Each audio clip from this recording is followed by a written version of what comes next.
आज हम बात कर रहे हैं फीचर्स या प्रॉपर्टीज़ ऑफ आइसो कर्व की, यानी कि सम उत्पाद वक्र की विशेषता या उसके गुण के बारे में। प्रीवियस वीडियो में हम लोगों ने आइसो कर्व का मीनिंग और उसका एजम्पशन डिस्कस किया था। आप जानते हैं कि जो आइसो कर्व है वो रिलेटेड होता है उत्पादनकर्ता से, यानी कि प्रोड्यूसर से, और जो इनडिफरेंस कर्व होता है वो किससे रिलेटेड होता है, कंज्यूमर से, यानी कि उपभोक्ता से।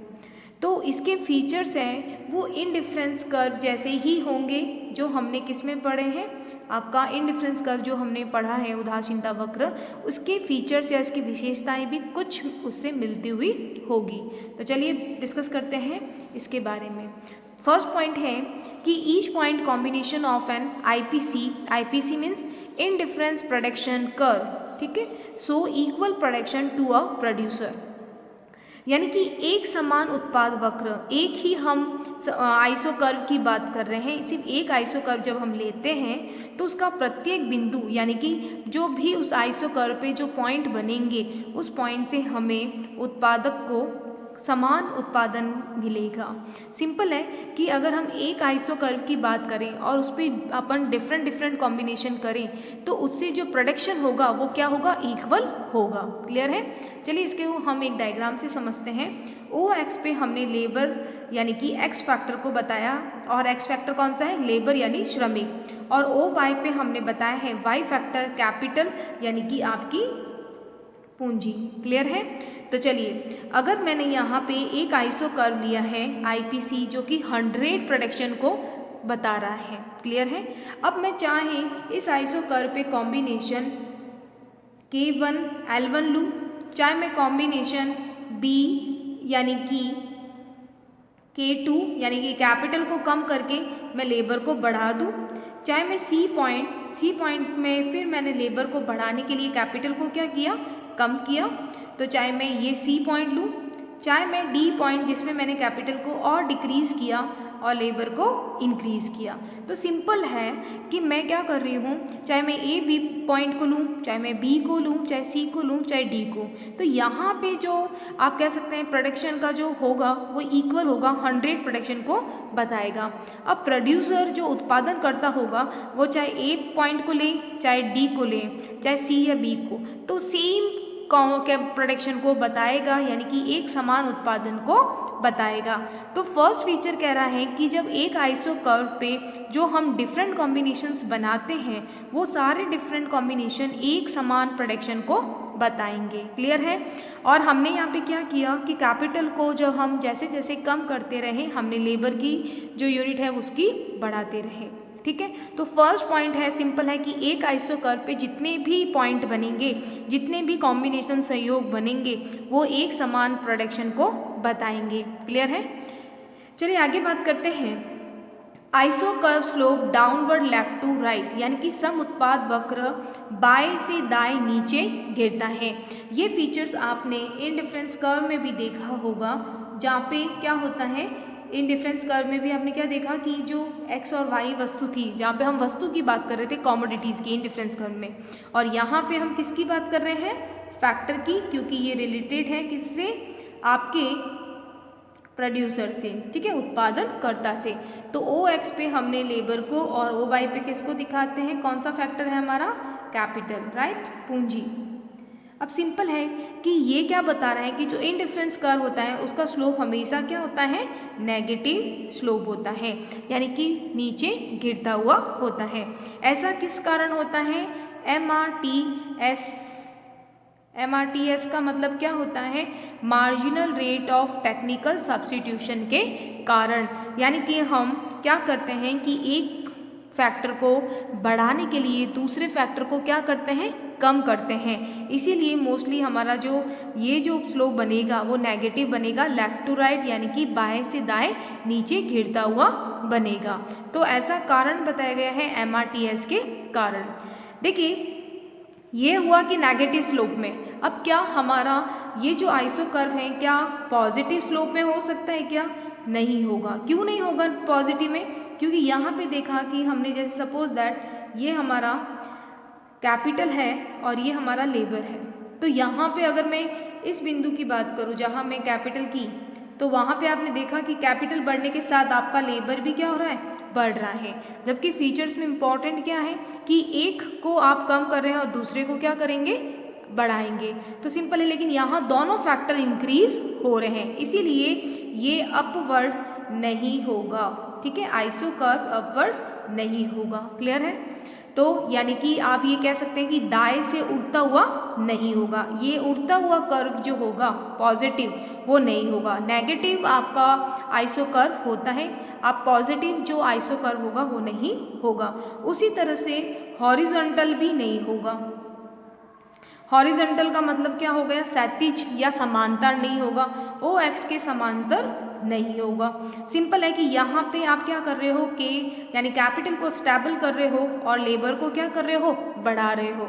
तो ये जो हॉरिजॉन्टल है वो हॉरिजॉन्टल भी आपका होगा क्या, नहीं होगा। ठीक है, तो हॉरिजॉन्टल कर्व भी नहीं हो सकता, यानी कि इसे हम कह सकते हैं क्षैतिज, या इसे हम समांतर भी कह सकते, तो ऐसा भी नहीं होगा।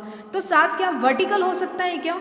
तो वर्टिकल में क्या होता है आप जानते हैं, वर्टिकल में क्या होगा, जहाँ हम लेबर को क्या कर रहे हैं, स्टेबल कर रहे हैं। यहाँ पे हम लेबर को क्या कर रहे हैं, स्टेबल, और कैपिटल की क्वांटिटी को बढ़ा रहे हैं, जबकि ऐसा पॉसिबल नहीं होगा। तो सिंपल है, ना वर्टिकल होगा। वर्टिकल का मतलब हो गया कि जो ओ एक्स पे आप एल को क्या कर रहे हो, खड़ा रख रहे हो, तो वो ऐसा नहीं होगा। क्लियर है? हॉरिजॉन्टल कर्व भी नहीं होगा, क्षैतिज या समांतर वक्र भी नहीं होगा, और साथ ही अपवर्ड नहीं होगा। तो जो आइसो कर्व है वो कौन सा होगा, नेगेटिव स्लोप का होगा, यानी कि आपका लेफ्ट टू राइट नीचे गिरता हुआ होगा। क्लियर है? तो नेगेटिव का मतलब है कि एक फैक्टर आप क्या कर रहे हो, एक फैक्टर को आप, जैसे कि सपोज दैट आपने ये लिया, ठीक है, अब आप लेबर की जो है क्वांटिटी को बढ़ाना चाहते हो, तो आप कैपिटल की क्या करोगे, कम करोगे। ये देखो, ये आपने कम किया, और तो यहाँ लेबर की क्या क्वांटिटी क्या होगी, बढ़ेगी। तो इसे नेगेटिव स्लोप में हम कह सकते हैं, और ऐसा कारण क्या बताया है, इसका MRTS का कारण बताया गया है। बात करते हैं थर्ड फीचर्स की। बात करते हैं इसके थर्ड फीचर की, आइसो प्रोडक्ट मैप, यानी कि सम उत्पाद मानचित्र। अब देखिए, सिंपल है कि आप एक मानचित्र बनाते हैं, यानी कि मैप बनाते हैं, किसका, आइसो प्रोडक्ट कर्व का। तो ओ एक्स पे हम कौन सा फैक्टर बताते हैं, आपको बिल्कुल याद हो जाना चाहिए, लेबर को। और वाई फैक्टर आपका कौन सा है, वाई फैक्टर है आपका कैपिटल, जिसे हम कहते हैं पूंजी। ठीक है, तो चलिए, हम यहाँ पे मैप की बात हो रही है, तो हम IPC जो कर्व है वो बना रहे हैं, IPC 1, उसी तरह से आप बनाएंगे IPC 2, IPC 3, IPC 4। तो सिंपल है कि ये जो इंडिफरेंस कर्व का जो कह सकते हैं ये मैप है, ये क्या बता रहा है कि जितना ज़्यादा हमारा हायर IPC कर्व बनेगा उतना ज़्यादा प्रोडक्शन होगा। यानी कि IPC 1 पे 100 प्रोडक्शन हो रहा है, तो IPC 2 पे 200, उसी तरह IPC 3 पे कितना होगा, 300, और IPC 4 पे हम मान के चलते हैं कि 400 प्रोडक्शन होगा। यानी कि जो IPC कर्व जितना ज़्यादा हायर होगा वो उतना ज़्यादा हमें प्रोडक्शन देगा। इसीलिए हम कह सकते हैं IPC जो 4 है वो ज़्यादा है, किसके कंपैरिजन में, IPC 3 के कंपैरिजन में। उसी तरह से IPC 3 ज़्यादा है किसके कंपैरिजन में, IPC 2 के कंपैरिजन में। और हम मानते हैं कि IPC जो 2 है वो ज़्यादा है किसके कंपैरिजन में, IPC 1 के कंपैरिजन में। यानी कि इंडिफरेंस प्रोडक्ट कर्व 4 जो है, यानी कि 400 प्रोडक्शन को बता रहा है, जो कि हमारा ज़्यादा प्रोडक्शन को बताएगा। अगर हम इन पे पॉइंट की बात करें, जैसे कि ए पॉइंट है IPC 1 पे, B पॉइंट है IPC 2 पे, और C पॉइंट है IPC 3 पे, और हम D पॉइंट ले रहे हैं IPC 4 पे। देखिए, IPC 1 पे सिर्फ 1 पॉइंट है, यानी कि मैं यहाँ पे पॉइंट का कंपैरिजन नहीं कर रही हूँ, हम कंपैरिजन किसका कर रहे हैं, IPC 1, IPC 2, IPC 3 और IPC 4 का कंपैरिजन कर रहे हैं। तो सबसे ज़्यादा कौन हायर पॉइंट होगा, D। तो D किसके कंपैरिजन में हायर है, C के कंपैरिजन में। और C किसके कंपैरिजन में हायर है, ज़्यादा है, आपके B के कंपैरिजन में। और B किससे ज़्यादा है, ए के कंपैरिजन में है। यानी कि जितना ज़्यादा अगर हम आईपीसी मैप की बात करें तो जितना ज़्यादा जो आइसो कर्व सबसे हायर होगा वो उतना ज़्यादा प्रेडिक्शन को बताएगा। क्लियर हुआ आपका? तो ये फर्स्ट फीचर है आईपीसी मैप का, जिसमें जितना ज़्यादा होगा वो उतना ज़्यादा प्रेडिक्शन को बताएगा। बात करते हैं नेक्स्ट फीचर्स की। Two iso curve product curve do not cut each other. Simple है कि दो समान उत्पाद वक्र एक दूसरे को काट नहीं सकते। अगर हम इनडिफरेंस कर्व की हम बात करें तो ये फीचर्स कह रहे हैं कि अगर आपने एक आईपीसी कर्व 1 बनाया और एक आईपीसी 2 कर्व बनाया, ठीक है, ये कह रहा है ये सिचुएशन नहीं हो सकती। तो देखिए जहाँ पे कट हो रहा है उसका नाम हमने ए रख दिया और यहाँ हम एक पॉइंट ले रहे हैं बी और यहाँ ले रहे हैं सी। यहाँ पे इंटरसेक्ट यानी कि एक दूसरे को काटने के लिए हम काटने की वजह से हम कह सकते हैं कि ये बता रहा है कि ए बराबर बी है, क्योंकि ये इसको कट कर रहा है तो ये सिमिलर पॉइंट बता रहा है। उसी तरह से ए और सी भी क्या होंगे? बराबर होंगे। तो क्या बी इक्वल सी होगा? जब ए बराबर बी है और ए बराबर सी है तो बी बराबर सी होना चाहिए, लेकिन क्या ऐसा पॉसिबल होता है क्या? नहीं होता, क्योंकि अभी हमने जो थर्ड फीचर्स देखा उसमें हमने क्या देखा कि जितना जो आइसो कर्व होगा जितना ज़्यादा हायर होगा उतना ज़्यादा प्रेडिक्शन को बताएगा।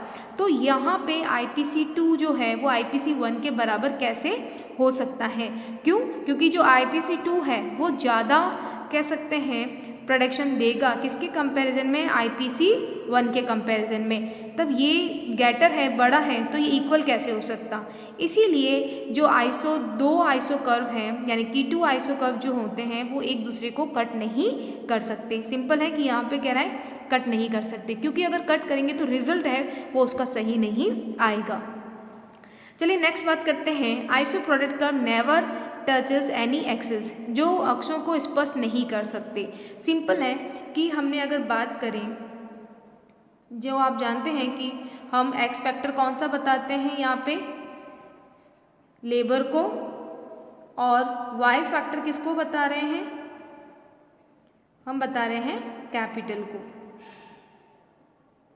ठीक है, तो देखिए ये कंडीशन क्या कह रही है कि जो y है या कोई भी ये जो आपका OY है वहाँ पे या हम OX पे आपके एक्सिस पे कोई भी आप आइसो कर्व है वो टच नहीं कर सकता। यानी कि जो अगर हमने IPC एक कर्व बनाया ऐसे, तो क्या ये कंडीशन होगी क्या?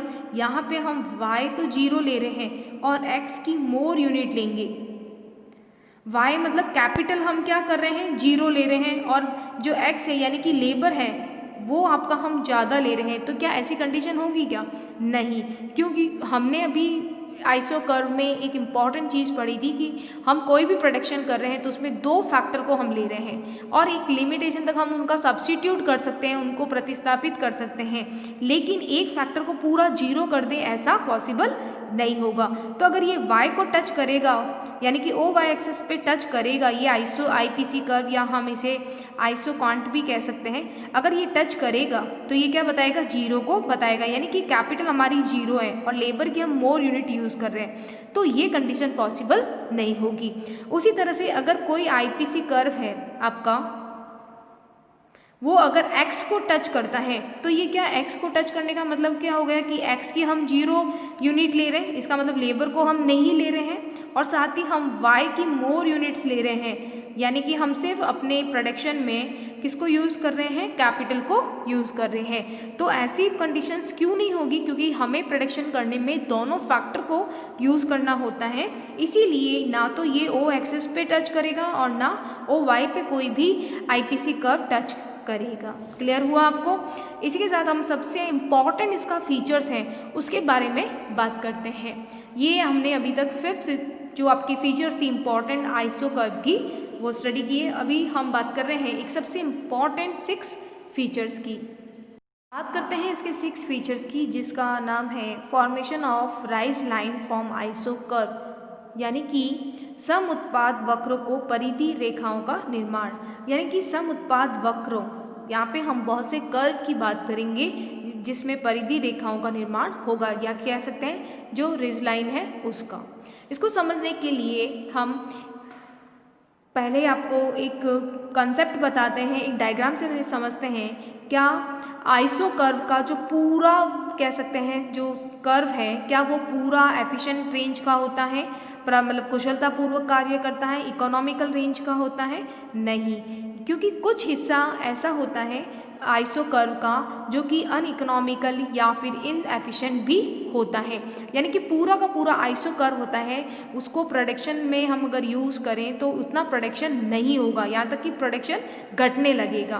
तो जो प्रोड्यूसर होता है वो अपनी उस रेंज को सेलेक्ट करता है, आइसो कर्व में उस पॉइंट को सेलेक्ट करता है जिस रेंज में रह के वो प्रोडक्शन करेगा तो उसे बेनिफिट होगा।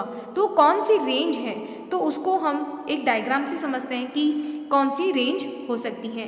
तो यहाँ पे देखिए ओ एक्सिस पे हम बता रहे हैं आपका एक्स फैक्टर यानी कि लेबर को, और ओ वाई पे हम किसे बता रहे हैं, हमारा वाई फैक्टर कौन सा हो गया, कैपिटल, राइट। अब हमने एक आईपीसी कर्व बनाया, आईपीसी कर्व कह सकते हैं, आइसोकॉन्ट कह सकते हैं, जो कि 100 प्रोडक्शन को बता रहा है। क्लियर है? अब यहाँ पे हम क्या करते हैं कि दो पॉइंट सेलेक्ट करते हैं, एक टेंजेंट खींच के यानी कि एक लाइन खींच के ए पॉइंट, और यहाँ हम ले रहे हैं आपका बी पॉइंट। ठीक है, अब देखिए इस ए को अगर हम पॉइंट को लेते हैं तो हमारा लेबर हम यूज़ कर रहे हैं L1, तो कैपिटल कितनी यूज़ करेंगे, सिंपल है कि कैपिटल हम यूज़ कर रहे हैं K1। अगर मैं अपने बी पॉइंट को लूँ तो बी पॉइंट में मैंने कैपिटल ली है K2 और लेबर लिया है L2। तो सिंपल है कि अगर आप बी पॉइंट लेते हो तो आप कैपिटल को बढ़ा रहे हो, और अगर ए को लेते हो तो आप लेबर को बढ़ा रहे हो। अब सिंपल है कि इन दोनों रेंज को यहाँ बी से लेकर ए को हम क्या कहेंगे, इकोनॉमिकल रेंज कहेंगे। क्यों कहेंगे इकोनॉमिकल रेंज, यानी कि इकोनॉमिकल कह सकते हैं या एफिशिएंट रेंज कह सकते हैं, यानी कुशलतापूर्वक या एकदम सही जो रेंज होती है प्रोडक्शन करने के लिए, उत्पादन करने के लिए, वो मानते हैं। ऐसा क्यों मानते हैं, क्योंकि यहाँ पे मार्जिनल प्रोडक्शन L बराबर 0 हो जाती है इस पॉइंट पर। ठीक है, उसी तरह से बी पॉइंट पे मार्जिनल प्रोडक्शन K बराबर 0 हो जाती है। मार्जिनल प्रोडक्शन यानी कि आपका सीमांत उत्पादन श्रमिक की 0 हो जाती है, और यहाँ पे आपका सीमांत उत्पादन पूंजी की 0 हो जाती है। अगर आप सपोज दैट इसके बाद का कोई पॉइंट लेते हो, जैसे कि आपने यहाँ पे सी पॉइंट ले लिया, ठीक है, तो आपने देखा कि सी पॉइंट पे आपका लेबर कितना लग रहा है L3, और कैपिटल कितना लगेगा, कैपिटल लगेगा K3। तो सिंपल है कि अगर आप ए पॉइंट के बाद जैसे ही सी को लेते हो तो आपको लेबर की क्वांटिटी क्या करनी पड़ेगी, बढ़ानी पड़ेगी। और साथ ही साथ यहाँ पे आपने देखा कि यहाँ पे लेबर एम जो आपका मार्जिनल प्रोडक्शन L है वो 0 हो जाता है, 0 हो जाता है। इसका मतलब है इसके बाद अगर आप लेबर को यूज़ करोगे तो वो नेगेटिव आपको रिजल्ट देगा। तो उस नेगेटिव रिजल्ट को कम करने के लिए आप कैपिटल की भी यूनिट को क्यों क्या कर रहे हो, बढ़ा रहे हो। सिंपल है, तो इसीलिए हम कह सकते हैं कि जब ए पॉइंट पे 100 प्रोडक्शन हो रहा है तो हम सी पॉइंट लेकर हम क्या कर रहे हैं, अपने ही उत्पादन को कम कर रहे हैं। क्यों कर रहे हैं, क्योंकि यहाँ पे मार्जिनल प्रोडक्शन लेबर की 0 हो रही है। क्लियर हुआ, यानी कि इस सी पॉइंट को सेलेक्ट करने का कोई मतलब नहीं रहता है, ये अनइकोनॉमिकल और इनएफिशिएंट रेंज होती है, क्योंकि प्रोडक्शन तो ए पॉइंट पर ही 100 हो रहा है। तो ये पूरा आइसो कर्व जो आपका आईपीसी कर्व है वो एक ही आईपीसी कर्व क्या देता है, इक्वल प्रोडक्शन को देता है, एक समान प्रोडक्शन को देता है। अभी हमने एक फीचर्स देखा, तो अगर हम सी पॉइंट को सेलेक्ट करेंगे तो ये क्या करेगा, मार्जिनल जो सीमांत उत्पादन है श्रमिक की वो कम होने लग जाएगी, यानी कि आपकी नेगेटिव होने लगेगी, गिरने लगेगी। तो उसको सही करने के लिए आप क्या करोगे, कैपिटल को भी बढ़ा दोगे। तो इसका मतलब है कि जब यहाँ पे ए पॉइंट पे हमारा 100 प्रोडक्शन हो रहा है तो क्यों हम उस लेबर को एक्स्ट्रा बढ़ाएं और क्यों कैपिटल को एक्स्ट्रा बढ़ाएं। उसी तरह से अगर आपने इस बी पॉइंट के बाद किसी पॉइंट को लिया, सपोज दैट आपने डी पॉइंट को लिया, तो डी पॉइंट पे आपने क्या किया, कैपिटल को बढ़ाया यानी K4 किया। उसी के साथ अगर आप देखेंगे डी पॉइंट लोगे तो आपकी जो लेबर की रहेगी उसकी क्वांटिटी भी क्या होगी, थोड़ी बढ़ने लगेगी। तो कहने का मतलब है कि अगर आप डी पॉइंट लोगे तो भी आपको कैपिटल क्या होगी, बढ़ानी होगी, ठीक है। और कैपिटल बढ़ानी होगी, साथ ही साथ आपकी यहाँ पे मार्जिनल प्रोडक्शन जो के है यानी कैपिटल है वो तो जीरो हो गई है।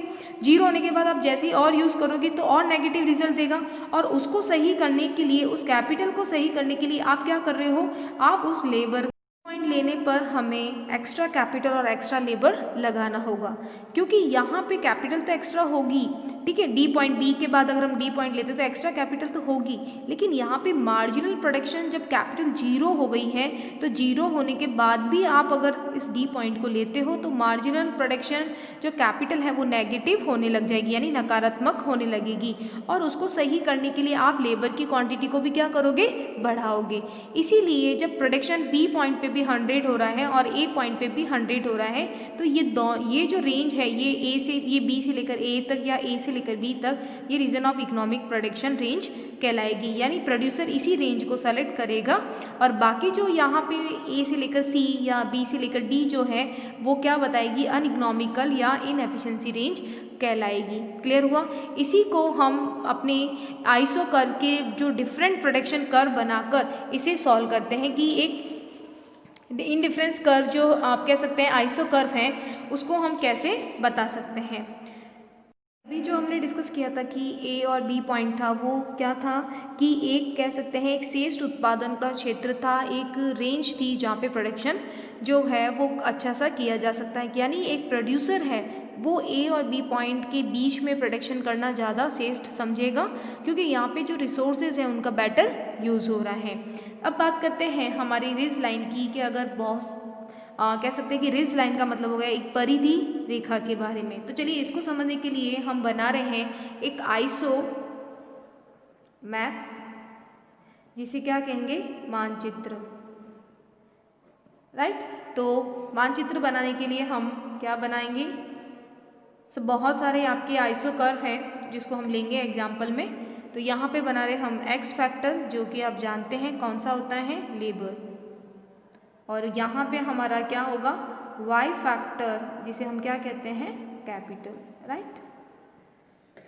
तो चलिए इसको बनाने के लिए हम IPC 1 जिस पे 100 प्रोडक्शन हो रहा है, उसी तरह से IPC 2 जिस पे 200 प्रोडक्शन हो रहा है, उसी तरह से IPC 3 जिस पे 300 प्रोडक्शन हो रहा है।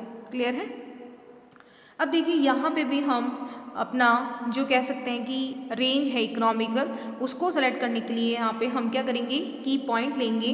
जैसे कि हमने एक लाइन खींची है और हमारा पॉइंट है ए, उसी तरह से यहाँ पे जो IPC 1 है उस पर भी हम एक पॉइंट लेंगे बी। क्लियर है। उसी तरह से IPC जो 2 है उस पर भी हम अपना टेंजेंट लाइन खींच के एक पॉइंट लेंगे सी, और यहाँ पे भी हम एक लाइन खींच के क्या ले रहे हैं, अपना पॉइंट डी।